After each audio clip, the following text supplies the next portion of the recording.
Back at Turney Ford Field at Gordonsville High School, and as you see across the way, a paramedic team has been brought out onto the field. Now, we don't know which official it is. The crew tonight consists of the head referee, Brian Fry, the umpire, Paul Koger, head linesman, Jim Thompson, line judge, Chris Morrow, back judge, Jim Woody, and the clock operator is Don Cheek. We know it's not the clock operator, nor is it the head referee, but we're only left to speculate from that point. And Chris, one good sign, we've seen the official over there. He's moving his head, he's lifted his head, he's moving around, so it could be he was rolled into after the conclusion of the play. That's the first thing that really comes to mind, that some player might have crashed into the official, but certainly our thoughts going with the umpire that is apparently going to be taken to the hospital.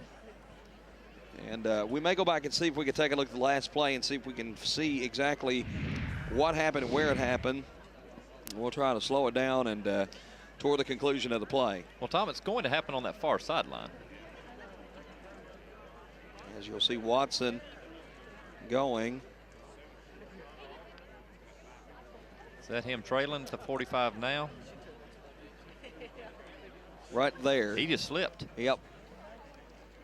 Yeah, I believe he just lost his footing, and as we go back and watch it one more time here, it doesn't look like anyone made contact. It looked like he just lost his footing. Right in there, he just fell. And of course, there was some early morning rain here, and we don't know how, Chris, you and I walked the field. It seemed pretty good, but you know there's still some wet, slick spots out there. Well, on the visitor sideline, they also have that artificial turf that runs from 30 to 30 to help, you know, protect it. It's not really protecting the grass because grass is not there. But that is much slicker than the natural surface would be, and it looks like he's trying to pull up to stop and reposition himself, and his feet just come out from under him. We send our thoughts and prayers out to him, and again, we do know he was moving over there. He was raising his head up, holding his arms up, all of that kind of thing, so we would suspect it's a lower extremity. It's a leg, an ankle, a knee. Not that that's good, but at least it's not health related. We don't think he was not hitting the head, anything of that nature. Right, nothing as we would call serious or life-threatening. Noticing on the Coalfield sideline while we have this moment, Heath Tinker looks like he's getting a new tape job on his right ankle. He's a 6'1" senior for Coalfield, who's a receiver and I believe a cornerback. And of course, meanwhile, we've talked about Gordonsville throughout our telecast that we've had with the Tigers this year. This is a senior-laden football team with 19 seniors. A lot of these young men have been together, played junior high together. I don't believe they lost a game during their time playing junior high or middle school football, if you will.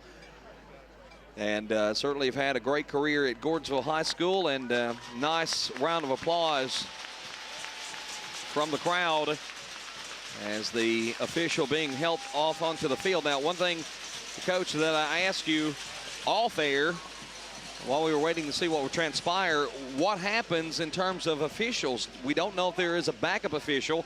I'm not sure by TSSAA rule if there has to be a certain amount of officials on the field, or does the remaining crew have to compensate for the loss of their one comrade? He was the side judge on the Coalfield side, and of course the side judge's primary responsibility is to spot the ball and to get the position of where a play comes to an end. So it's a very important role as far as an officiating crew is concerned. Not so much that one's more important than the other one, but obviously for balls run to the Coalfield side,